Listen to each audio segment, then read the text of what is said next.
Hello there, and welcome to the CP7 podcast. My name's Palm. And I'm Andy. And together, we are Chrono Passion 7.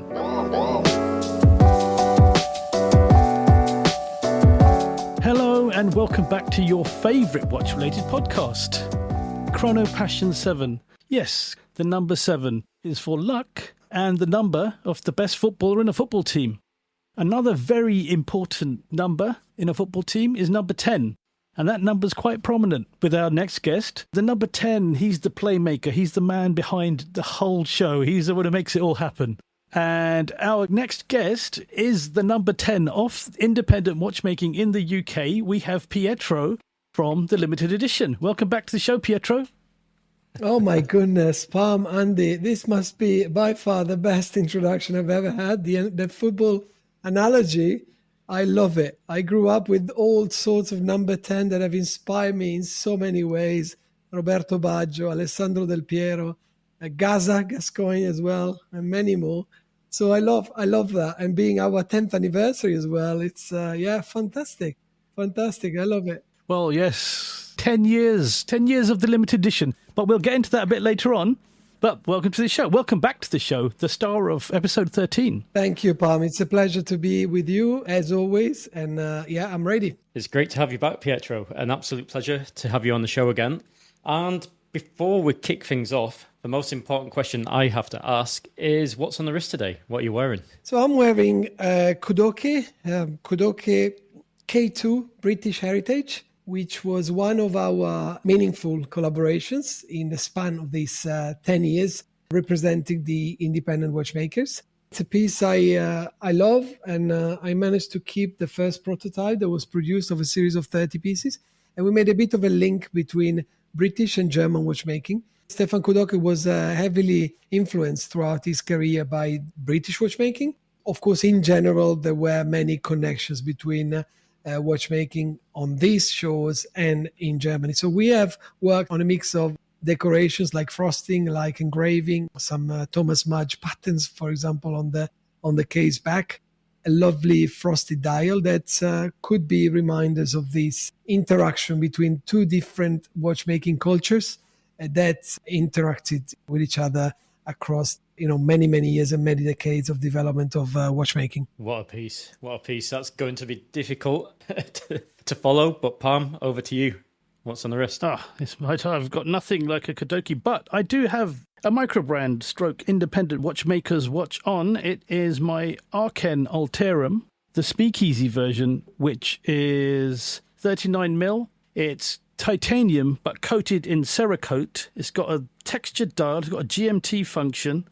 It's got a date wheel, and it's got one of the coolest shapes I've ever seen. And also, again, luckily, I want to go back on about the Cerakote. The brown, green, khaki colour to this coating is what makes this very special. I bought this at the British Watchmakers Show, and I talked about it on our episode 61, British Watchmakers Show episode. The moment I saw it, I had to have it. So that's what I've got on my wrist. A great piece. Andy, what you got? So, no surprise, the watch always on my wrist lately is the vintage Chopard St. Moritz in two-tone. A Marmite watch, one may say, but I really like it. It has the diamond indices as well. And what I like about this piece so much is how flat the profile is. It's very, very slim, very easy to wear. Maybe not easy to wear for how shiny it is in certain cities, but very comfortable to wear on the wrist. So that's what I've gone for today, which is it's turning into a daily bling piece for me. There is a bit of a trend, correct me if I'm wrong, on 70s looking and feeling integrated timepieces and a solid gold. One of our collectors has the most amazing collection. He developed a taste for those pieces a few years back.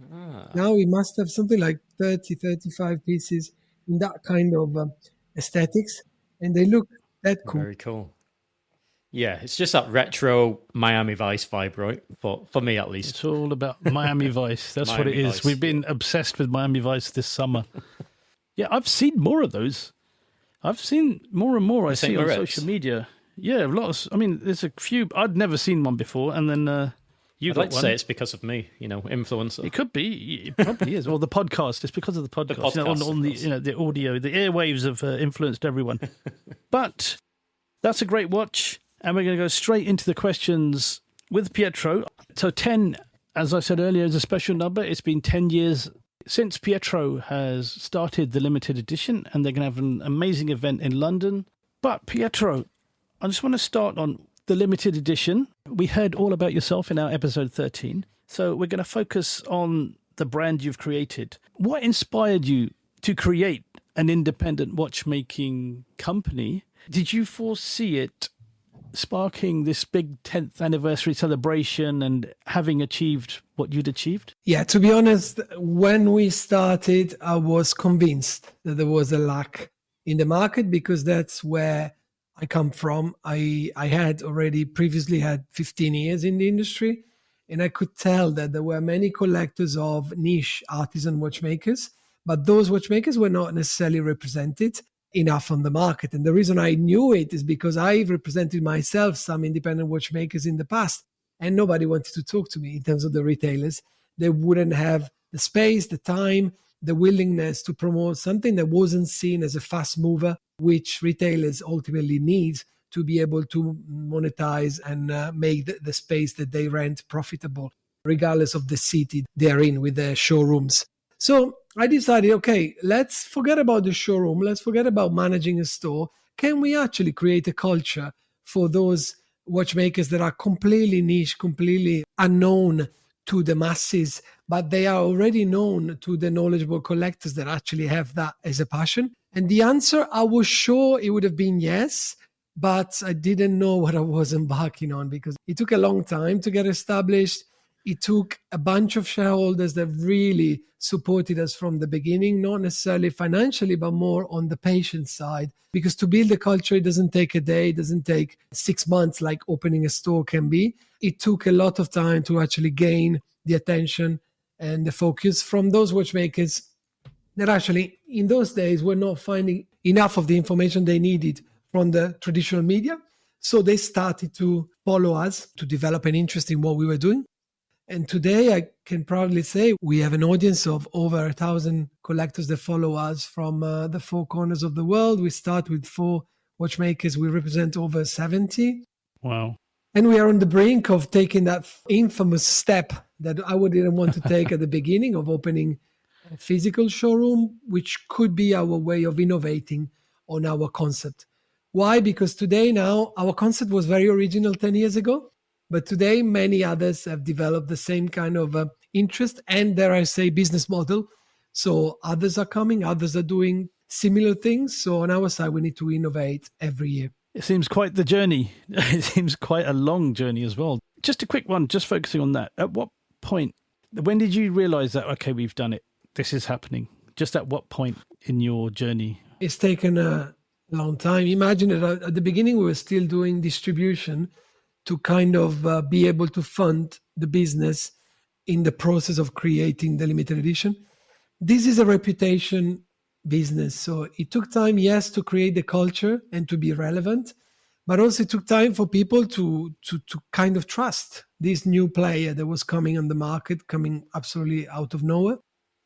And the way we gained the trust was pretty much like you guys do, offering intelligent content out there to the world, hoping that somebody will relate to it, and hoping in the second phase that somebody will relate and trust you to the point of purchasing from the other side of the world a watch that the client would have never seen, totally and only based on the trust they developed for us. You won't believe it, but the first ever item that we sold was actually a cufflink. I remember we were... Cufflink? Yeah, we were official retailers for TNF, a Genevan company specializing in writing instruments, cufflinks, accessories in general. And that was the first item. And I remember when it happened, we jumped on the chair with my colleague Peter that was with me since the beginning. And you met Peter in one of our events. Yeah. And then from there, we sold the first watch, which I think was a pre-owned Tag Golf Monaco back in the day. So we sold a watch that was not necessarily our bread and butter because we always meant to be a retailer for independents. But we have kind of always proposed some quirky pre-owned pieces as well that could also be from the more renowned brands. And then step by step, I think there was a day when we sold a tourbillon by Manufacture Royale, and it was a piece that really there would be a bunch of people in the world that could actually understand, but I'm not saying this in a patronizing way. I mean, in terms of how niche Manufacture Royale was in those days, this client sent us an incredible amount of money for a piece that hardly anyone would know ever. And it was completely based on the trust on us, on the brand behind. This was 2018, I think. That was the moment when I understood that, yes, probably we are onto something here. A big revelation was I've always inspired myself to, like we all have our heroes, despite Roberto Baggio and Alessandro Del Piero. And I should add Yes. Michael Jordan as well. My horological hero, okay. my horological hero was Vianney Halter when I started this. I relate to him. I have always done. The Deep Space being a little bit my grail watch, I said, I've always thought if one day we're good enough to be able to sell one of these, it would mean that probably we are definitely onto something. And this has happened more than once. So I feel we've been very lucky. And I give credit to myself and to the team for the persistence in believing in a concept that was definitely correct. It just needed the right time to develop. Just for the listeners, if you're wondering who Roberto Baggio and Alessandro Del Piero are, these are probably some of the most famous Italian football or soccer players, because we have a lot of listeners in the United States, and if they didn't know, I think they all know Michael Jordan. I think we all know who he is. I think so. Italians, we can't not like football. It's just obviously in our genes. But I was a semi-pro basketball player. Fun fact. Oh, wow. Yeah, basketball speaks to me in a big way. And Michael Jordan, Vianney Halter is my Michael Jordan. Let's put it like that. Interesting analogy there. Yeah. Very cool. I did have a certain question I was going to ask now, but just while you've been speaking, Pietro, it sparked like another curiosity, let's say. So just like... I've taken you off rails, haven't I? Sorry about that. It always happens. But throughout the 10 years you have mentioned, if you were to start again now in 2025, how much harder do you think it would be? Or would it be easier knowing everything you know now? Ooh, that's a big question. I think it would be easier, but I think you will need a bit more than just goodwill. So when we introduced ourselves to the brands, one big precondition for us was not to invest crazy amounts in stock, because if you do that and you don't sell, you put yourself and the brand in a bit of a hole. In terms of the risk is to damage the brand recognition, reputation, and the demand on the market when you buy stock and you don't know how and where to sell it. So our focus was always try to create the demand before actually acquiring stock. I suspect that with the success that the independents have been having over the last few years, these days, if you enter the market, you will have to have some kind of firepower related to investing in stock and representing brands properly, let's put it like that. Although it is as dangerous as it was 10 years ago to linger and to play that sort of game. So culturally, much easier. Everyone knows what the independents are. We could discuss for ages what it really means, independent brands, because, some of them, is it related to the ownership? Is it related to how much freedom brands have to be independent? Is it related to what exactly? But if I say independent now, everyone with a taste for watches will understand more or less what I mean. Whereas I can assure you 10 years ago, it wasn't the case, although the likes of MB&F, Urwerk, De Bethune were already carving their success. F. Pigeon only starting at the time. So obviously, I'm not stupid enough to take any credit for defining the category of independence, but we were one of the early retailers to fully believe in this category. I will just take the credit for that. And I think we have given a humble contribution on the creation of a certain culture to understand artisan watchmaking and independent watchmaking. So 10 years down the line, I think if today there is a new guy that it looks much better than me and it does the same thing that I do in a much fresher way. If it comes out and says, okay, I'm going to develop the independent, everyone will know what it is. Whereas in those days, people were asking us, what do you mean? What are you talking about? So that's the main difference, I think. Probably harder 10 years ago versus now. Also, you have social media is a lot stronger now today than probably what it was 10 years. Yeah, another element. Yeah, 10 years ago, online was seen as a shortcut to try to get a bargain.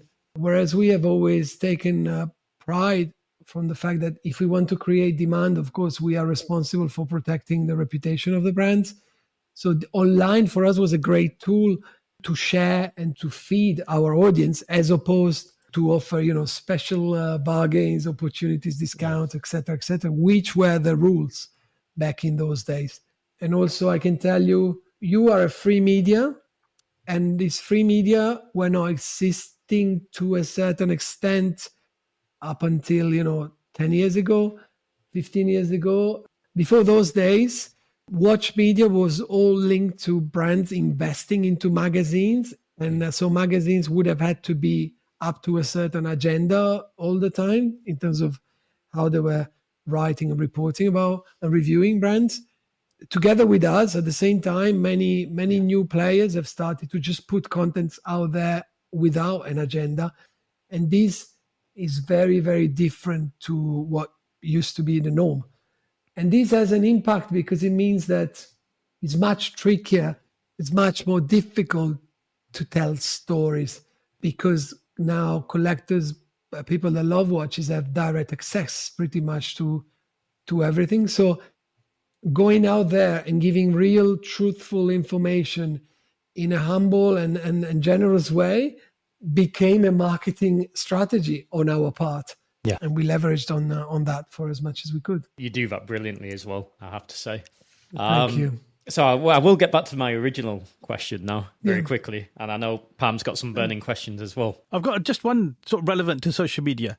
This is an interesting one. Social media, I think, for mainstream brands and maybe certain, maybe micro brands, it seems like quite how most people find out about them. But the collectors you have, and having met some of them as well, they don't seem like, there seems to be a whole different network to get your message across. Would you agree with that? If you go on our channels, Instagram, for example, YouTube, that is the most important now, you will hardly see comments, you will hardly see love hearts, you'll hardly see little fires. Because, our audience, they watch, of course, otherwise we would have closed a long time ago. They do watch, they are aware, but generally speaking, they're not the kind of people out there to showcase neither their wealth or their knowledge. And it is a niche. We've gone through the years where hype was the name of the game, where you needed to create that engagement to be relevant in any possible way. Luckily, I understood early enough that we were not chasing views. We were not chasing comments and interaction.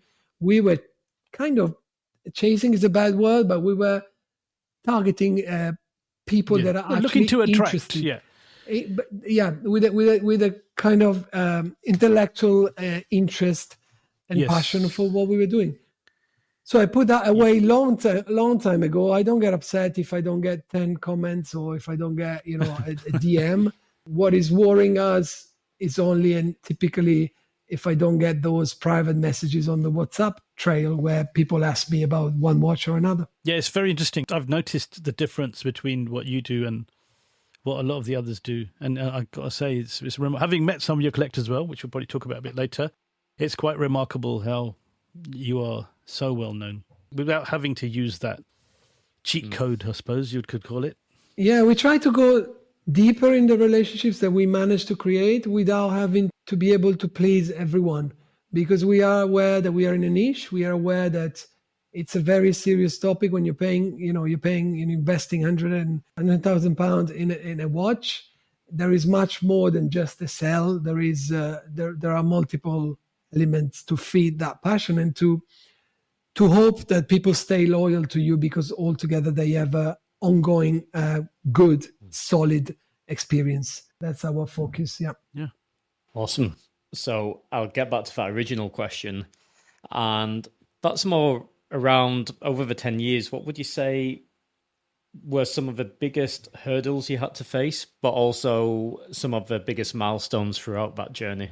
So some of the highlights and maybe some of the lowlights, just so people understand, it's not, well, maybe it is, but things aren't always plain sailing, right? Sometimes you have a few things you have to get around, but then you get there in it to where you are today.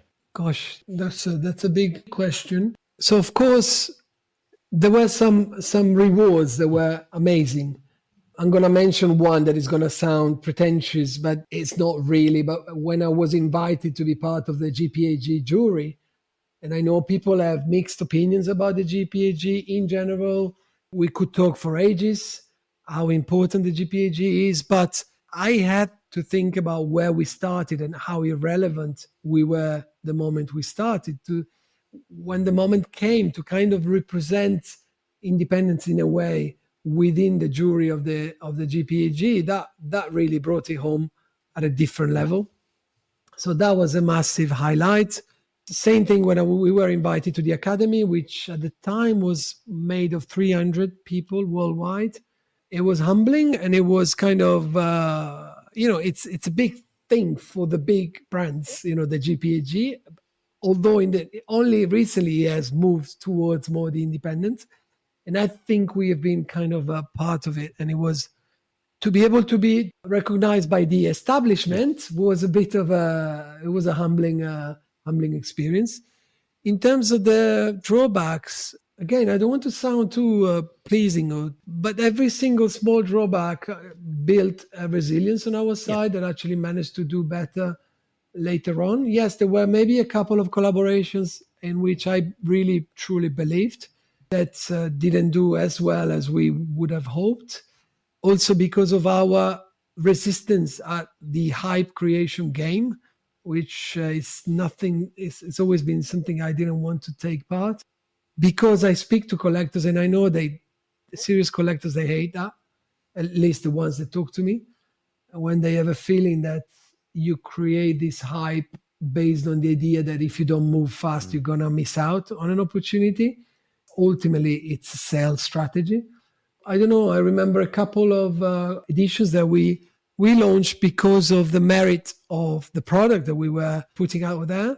It wasn't maybe understood to the extent we would have hoped. So those were maybe difficult times, difficult in terms of, more negative surprises, if you like. Yeah. But yes, I'm happy to I'm really trying to answer truthfully and honestly to your question, and I can't find too many negatives. That's really positive though, because it shows it's gone pretty smoothly, and any little setbacks has only made you stronger. So yeah. That's the biggest highlight. Of course, right?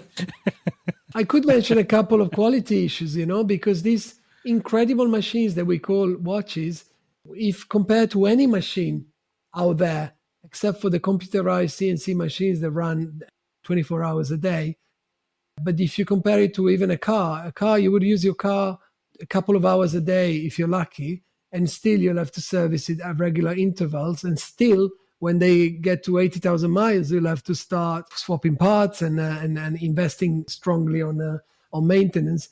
If you think about these incredible machines that watches are, they work 24 hours a day for a lifetime and beyond. I was discussing this with one of the most important British watchmakers that I met actually today. It's still unbelievable. And you're talking about maybe watches that were made 300 years ago that today are still kind of running nicely. So this is very true, but when you deliver a watch that maybe is over £50,000 or it's very expensive and there is a technical problem, you understand two things. In the first instance, you're very, very upset because, of course, the last thing you want is to turn the positive emotion from the client's perspective into negativity. But then you turn it immediately, thanks to the trust that you get from the clients, into an opportunity to show that not only things sometimes can happen, but you're going to take that opportunity to show to the level of depth that you can offer in terms of service. And so those have been sometimes some drawbacks, but we luckily managed to, in most cases, I would say in all cases, to turn them into opportunities. Yeah. So you swing it around and just show excellent service, right? Brilliant, yeah. Yeah, and especially on the high-end pieces, normally they come from watchmakers that actually handle the 100% of the production process. So there isn't an issue that is too big for a watchmaker to actually service. So despite the initial drawback that you may have when a problem arises, then it's an opportunity for you to say that not only the watch is repairable, serviceable, but it will be for the next 200-300 years in most cases. You know, you sparked a side question, but I don't want to go on a tangent. But just very, very quickly, is the serviceability of independent brands of a process, would you say it's more streamlined than having to, like, I don't know, send a watch back to Omega or Rolex, for example, and you could be waiting quite some time? Of course. Yeah. Of course. I'm always very respectful of the big brands, but I come from a big group, Richmond. That was my school. Again, we discussed that in episode 13, so I'm not going to go too in depth about that. But I mean, again, we were discussing this with a watchmaker today. Tell me another industry of this prestige where you can just rock up and talk to the maker. And the maker is somebody that will be remembered for the next 200, 300, 400 years as an absolute genius. Tell me, you can be passionate about cars. You may like, I don't know, Pagani, Lamborghini. You can go as niche as you want.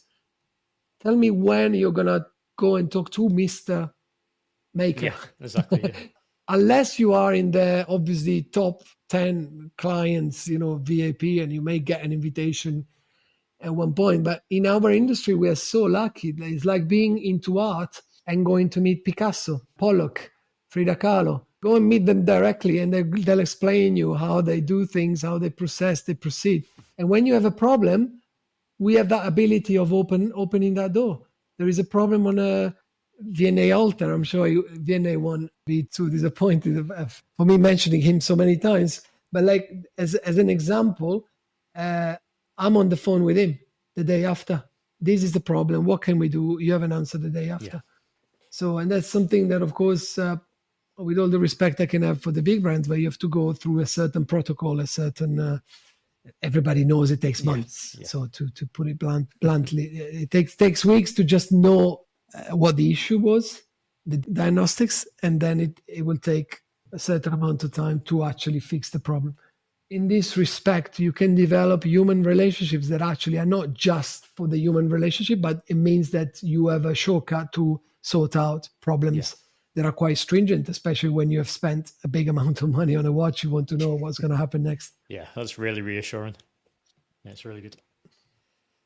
Also, there is a pride from the vast majority, especially the artisan watchmakers, in the idea that a great watch is a watch that can be taken apart and re-put back together by any watchmaker coming next. So the idea of a legacy after, watchmakers that are getting older or are retiring, etc., is less troublesome if you think that actually they are all working following codes that are understood in the culture of watchmaking. So you know that, again, in 100 years, in 150 years, there will be a watchmaker that will be able to open the watch, service it, and make sure that your successors will have the same pleasure in enjoying the same timepiece that granddad or great-granddad had been enjoying before. Yeah, I mean, that's some fascinating insight there. Now, you've mentioned Vianney Halter quite a lot on the show so far, and we have spoken and we've talked about, and you've always told me he is your favorite watchmaker, and he's the Michael Jordan of watchmaking is Vianney Halter, so there's a huge compliment in there. What is it about what he does and him as a person, because I know him as a person as well is going to be something that appeals to you, not just his work. What is it about Vianney Halter that makes him your favorite? Okay, so I don't want to be too politically correct. I wouldn't say Vianney is my favorite. Vianney is my hero. And my hero, because I'm not an expert enough to really, in the details, be able to judge who is the best watchmaker out there. Every day I get your absolutely flabbergasted by what I see from so many of them. Vianney is the attitude, this maverick, mad science kind of attitude that he's had from the end of the 90s when he started with the Antiqua, for example, presented the Antiqua to Philippe Dufour. That's how the story goes. And in those days, you can imagine the Antiqua, how it may have looked at the eyes of most people. there. This mind, we're talking about maybe 15, 20 years after Gerald Genta was kicked out of Montre Bijou in Geneva for presenting the Mickey Mouse retrograde watch. Those were the days, Vianney, end of the 90s, he comes with the Antiqua, which is a completely crazy watch. It's a sci-fi steampunk watch that Vianney never kind of described too much in horological terms. You would always hear him talk about bringing that innovation, that sci-fi Star Trek kind of element into the world of the too much, in his eyes, traditional watchmaking. So for me, why did I mention Michael Jordan? Why did I mention, I could mention others. When you are the first to do something so crazy, for me, you are the star. I mean, I'm not an art expert, like I'm not a watch expert in so many ways. Despite the fact there are so many people that don't like Picasso, why is Picasso revered as, the fundamental figure that epitomizes contemporary art to this day? Because he was the first, to completely flip and switch some codes that were universally accepted up to that point. That's what I see in Vianney. So I'm not sure that, and I wouldn't say that's objectively what happened, but it's the feeling that Vianney gives to me, and it's why I tend to relate to him, and that's why I asked Vianney to create something special for our anniversary, which will be unveiled soon, obviously at the event. Awesome. So Cubism, Picasso, Halter, and the Antiqua. I think with Picasso, a lot of the thing was, I'm not an expert at all whatsoever. I just know a tiny bit, probably all I know is what I'm about to say now, is that it gives you an insight into his mind, into his mindset, and just those wacky Cubism paintings that he does. And with the Antiqua, it does, you look at it and you kind of think, that's incredible. What was he thinking when he was making this? It is almost, like you say, you've mentioned before, again, in episode 13, check out episode 13 where you'll hear more from Pietro, artisans, and you talk about the difference between artisan watchmakers and mainstream watchmakers. And the Antiqua is a classic example for me about artisan. It's almost, there's a kind of Japanese kind of wackiness to it as well, a bit of a, we don't care about the rules, or we'll do it and we'll do it well and it'll look how we want it to look, and it can look crazy, it can look regular. When he makes his watches, do you know what goes through his mind? Not through his mind, but what would inspire him to do that? Is it like almost like art? That's all sorts of stories, and again, we're talking about Vianney. We could have talked about, Ludovic Balois or Cedric Yonner. Yeah. We could have talked about Konstantin Chaikin. We could have talked. They have a unique way of creating their unique personality, iconic presence within the watch world that can't be replicated because that's inherent to only them. If you ask Vianney, he would tell you that the deep space is the result of a series of dreams. He conceived it in his dreams. And actually, he had to push himself into dreaming more to be able to complete the project. If you ask Ludovic Balois, for example, on his upside down concept, again, it's a philosophy of life.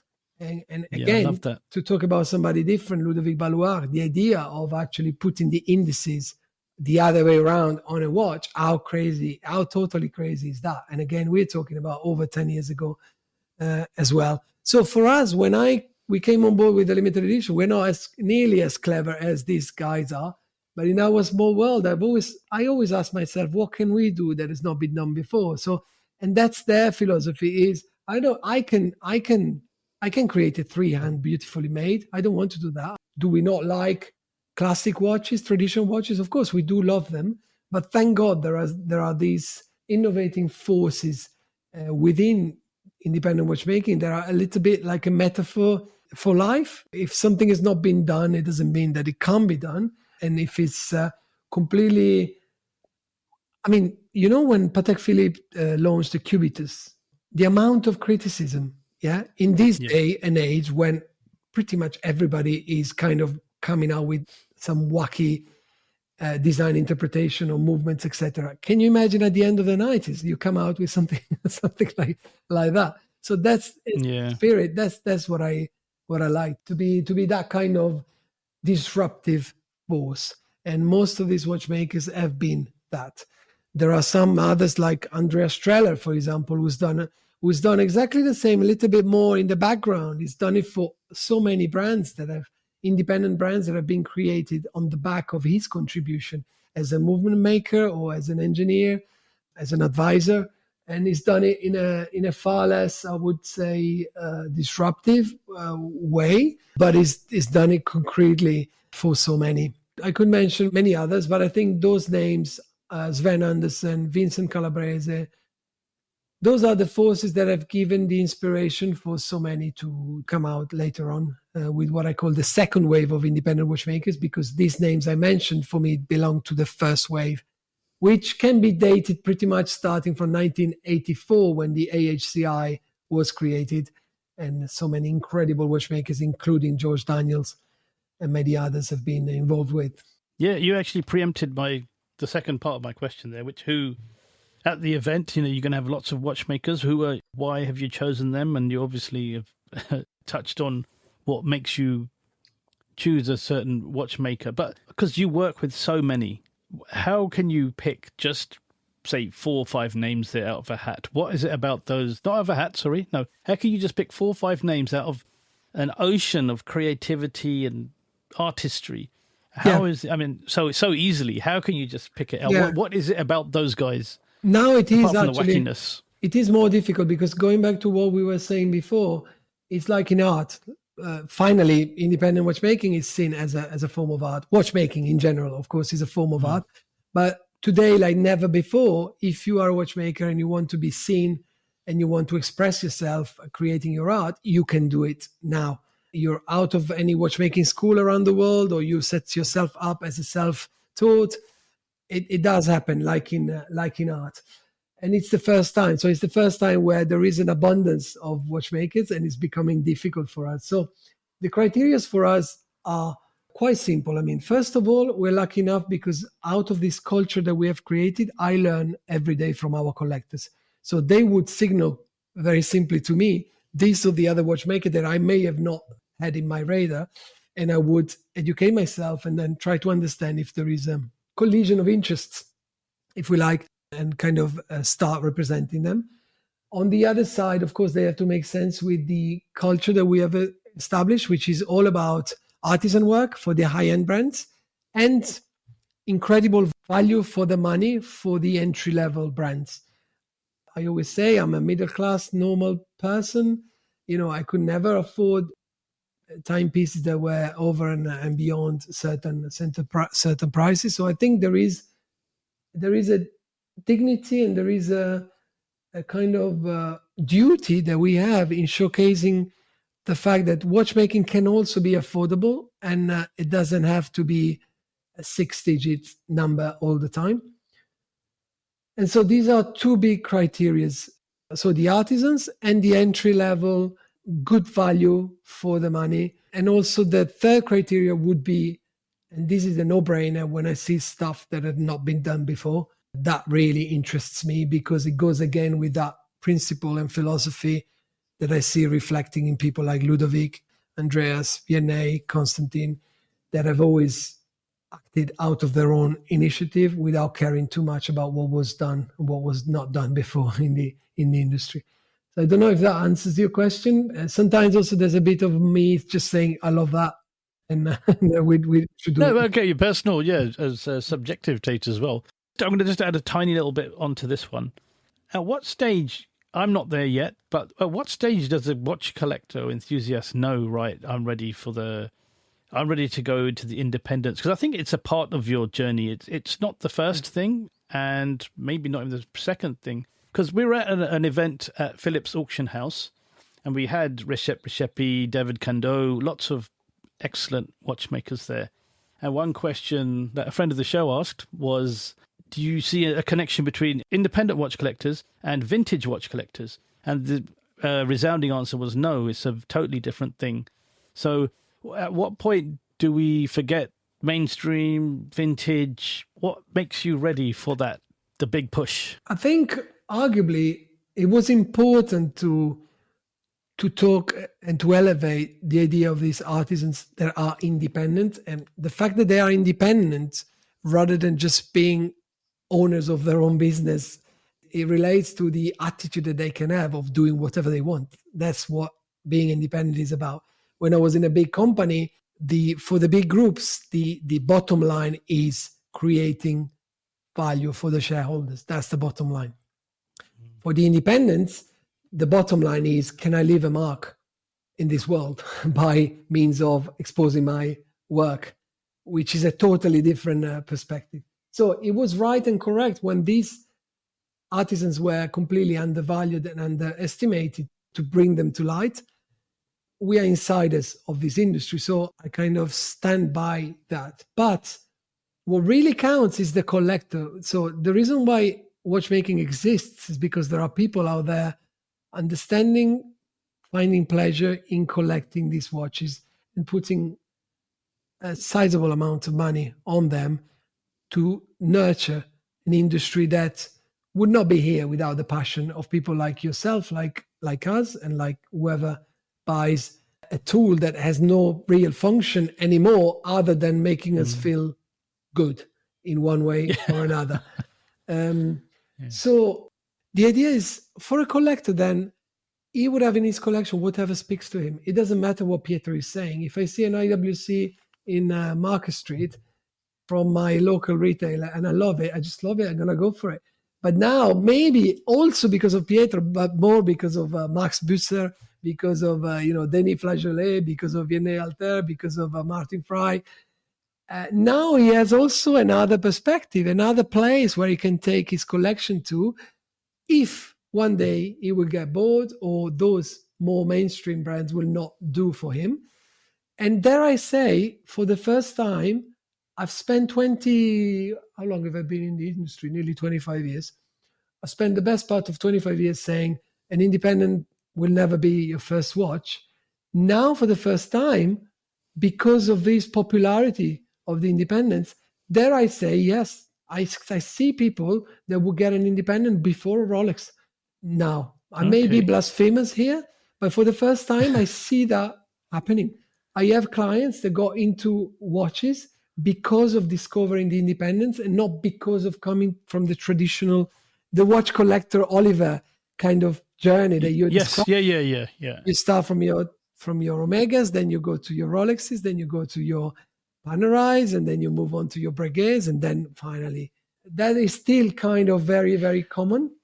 But I think for those collectors and people that are passionate, they don't necessarily now identify mainstream brands as a safer investment necessarily, given what happened also in the last few years. So why not, if something inspires you, going straight into it? And I see it happening for some of our collectors. I'm not being cocky. It's actually honest feedback. That's interesting. That they're starting with the independent and broadening towards, not leaving it and going to mainstream, but actually broadening their. Yeah, I'm not saying it's a trend. I'm saying for the first time, I'm seeing that happening. Yeah. Whereas before I would say, all collectors of independent watchmakers, they come from other brands. Yeah, unanimously before. Now there's a couple of trickling through that start there in the first place. Yeah, definitely. Wow. Yeah, it's cool. It's cool to see people getting into independent straight away, I think, rather than going through that long journey, right, to find them. So I think that shows how much we're on the map now as well versus before, like we've mentioned and touched on a bit earlier. Yeah, it's the reassurance of the power of the brand that is not necessary as much as it used to be before. That idea of feeling a bit stupid if you're spending a lot of money on something that your neighbor can't even recognize, I think is gone. Yeah, I think it's gone. And we're growing up for the most part. Because at one point it is that status of having Rolex or Omega, like a household name on your wrist, right? Which everybody would be like, okay, because I think traditionally a watch or a luxury watch would be to mark success at a certain point in your life. And there's nothing wrong with that. No, I think that's a nice thing. Not an inch of judgment from my side, of course. No, not at all. But it's typically, let's be honest, it'd be Rolex, right? When I've made it, I own a Rolex kind of thing. But the fact now people will celebrate with an independent brand, maybe nobody knows anything about, maybe shows a bit more of a maturity in the culture of the industry, and maybe better education out there where people are like, actually, I don't need that. I can actually, if I see something I really like, that's the one I go for, rather than following what, like, more of a conformity, if you like, of a tradition. And also slash the maturity of the independent sector, which now spans from the £400 all the way to millions. Whereas before, if you looked at the purely independents, you would only have very, very high price tags kind of items, which wouldn't allow, again, the average collector or the average buyer to actually venture into that without some kind of reassurance, extra reassurance, if you like. So it's very interesting. You've really touched on something perfectly, because I did have another question, but I can kind of wrap two into one question. So Geneva Watch Days is upcoming, and of course, having an expert such as yourself on the show, it'd be good to get some recommendations for our listeners who may be in Geneva, which independents they should go and visit. But to put a little twist on that, could you recommend some maybe entry accessible independents which we should be checking out, but then some like, don't worry about budget, just go get your minds blown by what these guys are doing? So one crazy and others accessibility. Yeah. I hope the others won't mind, but one name comes to mind because I've been wearing this watch for the whole of the summer, actually. And it's a Le Bois Heritage chronograph, vintage looking. I would say from the design perspective, very well executed, but nothing like groundbreaking, because it's a vintage looking chronograph, but very, very well made, with a very good movement, very good finishing. The dial is to die for, in my opinion, with a nice La Jouperet column wheel chronograph that is nicely decorated to the high spec La Jouperet movement. And the price is still £2,000. Wow. Every time I was wearing this watch, I had a smile on my face. It feels easily like a 5-6K watch. If you haven't seen Le Bois before, go and have a look. One of the best propositions for your first luxury watch within the independent sphere. Making note for myself here. Yeah, I haven't mentioned the name of a watchmaker I respect immensely is Bernard Lederer. I think they will be exhibiting at the Beau Rivage at Geneva Watch Days. Bernard Lederer is somebody that used to be acquainted with the great George Daniels, and he has inherited, in a way, from George Daniels the obsession with working on escapement. And he's recently come out with his central impulse chronometer, which is with a double remontoire, which is an absolute beauty. Now he's offering that. It used to be on a 44 millimeters case. Now he's offering it on a 39 millimeters case as well. And he's managed to re-engineer the movement, which is mind-blowing on his own, let alone, re-engineering it on a smaller size. And you will find them as the most welcoming people. Of course, the compelling price point, of course, but go and visit them, because they're a lovely family-owned business, and they will love showing you around. And these pieces are absolutely amazing. So those are two good examples that come to mind. Maybe a watchmaker that is unexpected. This is a watch brand that comes from a collector who has been on a mission to create the best watch he would ever want in his collection. The name of the collector is Adnan Kern, and the brand is Gobli. Gobli, they will be present as well in Geneva. It deserves to be seen, this timepiece. And it actually happens to be a little bit on the halfway between Le Bois and Lederer in terms of price. But besides that, I think Geneva Watch Days is probably my favorite event, because it's very fun. Yeah, it's fun. It's not disciplined. There are no protocols. Exactly. Exactly. No rules. No accreditations. You just have to just go see. Be kind, and you will always be welcomed. Be kind to people, and you can be, again, going back to what we were saying before, face-to-face with Ludovic Balloir, face-to-face with Bernard Lederer, face-to-face with Vianney Halter. I think it's a very, very good event. Yeah, it's interesting you mentioned Gobli. I met him once in London. He came to a show in London. Yeah, it was our show, wasn't it? No, it was the one. There was a 289 consulting show. You were there. I met you there. Yeah. And that was the first time they came, and then we did an event. Yes, you did an event with them. Yeah. With want to say with Piccoli, I may be wrong, but yeah, and they joined us there. Yeah. the thing when you said he was a collector and because I didn't know his backstory, but everything about him screamed independent brand. His passion, the way very friendly as well. He didn't care if he didn't think, right, no, looking at you can't afford this. You go and sit over there. Very welcoming guy, which a lot of the independent watchmakers are like. And he was wearing a Tudor big block chronograph with a special dial, which made me realize he was a proper collector. The dial was unique to him. It really threw me off because I thought, you wouldn't normally see an independent watchmaker wearing a Tudor chrono. I was so surprised. And it kind of made me a bit happy as well, because it made me think, okay, you can relate to, I don't have one of those, but it's very normal. But for the sake of explaining, of course, insiders like us, we tend to compartmentalize and to create categories. But from both the point of view of the collectors and, oh my God, from the point of view of the brands, in most cases, they can't care less about which category, you think they should belong to. I have so many watchmakers that when I go and share with them some crazy watches I've seen, and I would ask them, have you seen it? They go, no, I have no idea.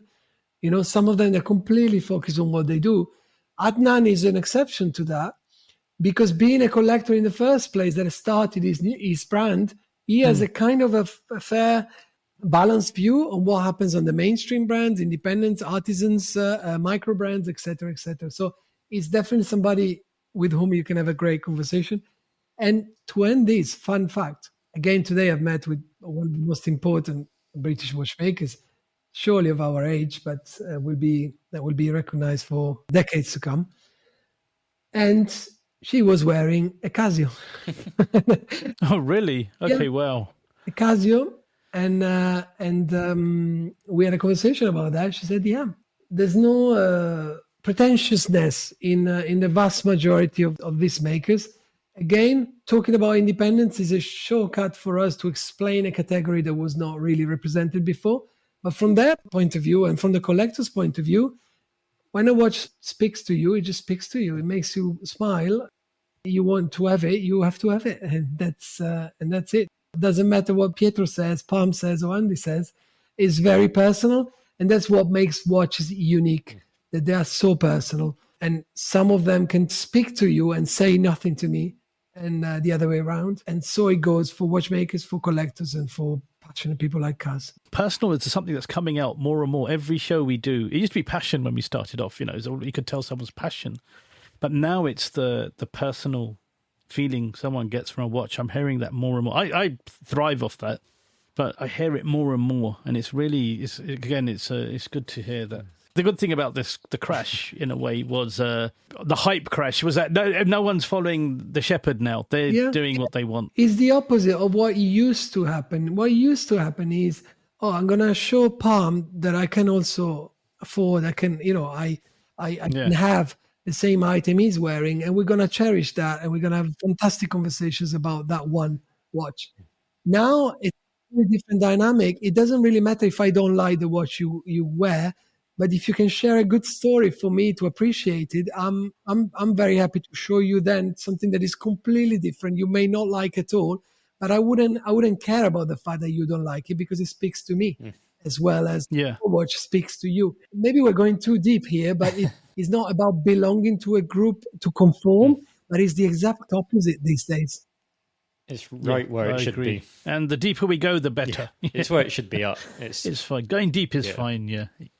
Oh, sorry, Andy, go on. No, that's it. No, I echoing what you both are saying. I think it's exactly where it's just nice that the communities in general, as an overall, is maturing to this level where I don't like that, but if you love that, that makes me happy. And I think that's it. It's like collecting art.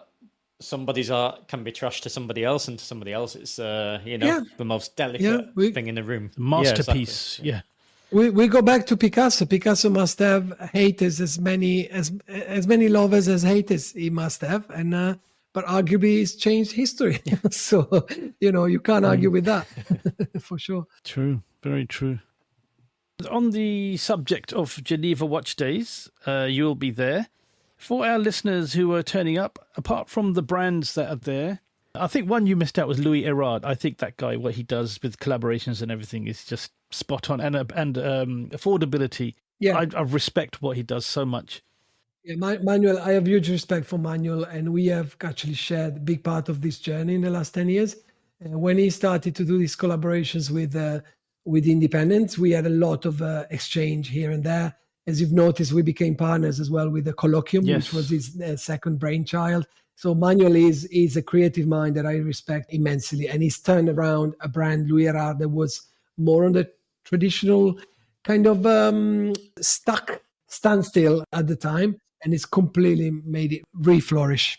Because you know about AHCI during Geneva, during Watches and Wonders, you've got a lot of things going on in Geneva at the time during these big shows. Is there anything that our listeners should watch out for in terms of events or things happening in Geneva from a watch perspective? There's a party on the Thursday where you need to register now, or you will be left out like we did last year, because we didn't register a couple of our collectors. Yeah. And it should be on the main tent, and it's on the Thursday the 4th.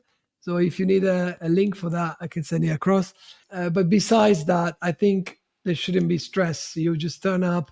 You make sure you visit the main exhibition, which is in the same tent where the party will be held, and that will be open generally during the 3 different days. And then just rock up to the Hôtel d'Angleterre, to the Four Seasons, which used to be the Kempinski. I think is under renovation now. So it's mainly Beau Rivage, Hôtel d'Angleterre. Have a look and talk to people, because immediately you will know who exhibits where. I think you'll have a great time in being on no agenda in particular. I think that's the best plan for Geneva Watch Days. Just chill out, go and do what you want. Go out there and find out, because that's what Geneva Watch Days is. I mean, it's the place where this podcast was born, and also the second most famous thing it's known for is being the most chilled out one. Go. Yeah. Enjoy. And I remember how the event started. It was because of the pandemic at the time. Remember very clearly, during the pandemic, we started to have a bit of an audience at the time, and there was this urgency to bring people together immediately after, and Geneva Watch Days happened on the back of the other main events being cancelled. So it must be already 4 years, 5 years. Yeah. Bigger and bigger every year. It's very independent. It is exactly what it showcases. It's that kind of event. It's not tied down to strict rules and do this, do that. It's very roam free. Everyone's got time for you. Yeah. If you are thinking of going, please do. Again, cost, the hotel prices are definitely not as bad as Watches and Wonders times. They're normally a third of the price. So if you can go, I would highly recommend. We would both highly recommend. All three of us, I'm sure, would highly recommend that you do go. A good trick is to book a hotel in France, because of course Geneva is on the border with France. Yep. And it can be done, to just come in the morning and then go back at night. So many do that. Yeah. He'll take you backwards and forwards. That's the hard part. Just find a good taxi driver who will take you to and from. Because Uber's impossible in France. Yeah. Awesome. So we haven't plugged the website. So if you want to check out all these amazing watches from the incredible watchmakers Pietro's mentioned, and some photos of Geneva Watch Days and everything we've been talking about on the show, maybe some famous Italian footballers as well, you never know. Check out our website at www.chronopassion7, as in the number 7.com, where you'll find pictures of everything we've talked about in this show. Perfect. So quickly sign off. Thank you so much, Pietro. It's been an absolute pleasure. I feel like we're only just getting started, but again, that makes time for another show in the future. I will sign off quickly. So it's hasta luego, adios from Barcelona until the next one. And thank you for listening. And as Andy says farewell from Barcelona, and Pietro says farewell from the UK, is there anything you'd like to say to our listeners before you sign off? For me, just a great, huge thank you to all of those that have been supporting us, including you guys. You've been splendid. It's been a long time now going. I'm very grateful to have made it to the 10th anniversary with this pioneering, in a way, idea that is called the limited edition. If you're into the artisans, just visit the website, thelimitededition.co.uk, and our YouTube channel, which turns out to be our biggest medium at the moment. And we're very grateful for the interest that we're getting there. So big thank you to all of you. Look out for the big event as well to celebrate 10 years of the incredible limited edition. I love the events, Pietro. I try and go to as many as I can. I can't go to all of them, but they are superb. So, from London, it's Toodle Pip and laters, and we'll see you, and you'll hear us in the next one.